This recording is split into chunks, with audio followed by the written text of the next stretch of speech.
Okay, so here we got a 2015 Fiat 500L.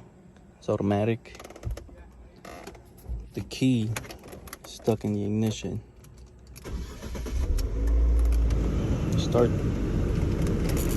Starts up and everything. I'm in park, you see. But the key is stuck in the ignition. You see? So what you do is, with an Allen wrench, you come and you remove the screws underneath here. So you've got one here, here in the middle, and another one up here. And then you're able to move this to the side a little bit.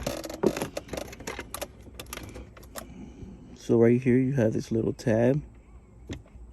If you pull this, right here, here's the key, and here's the cylinder right here. So right here you pull this tab, you pull it down. You're gonna see it slide down, right? You see?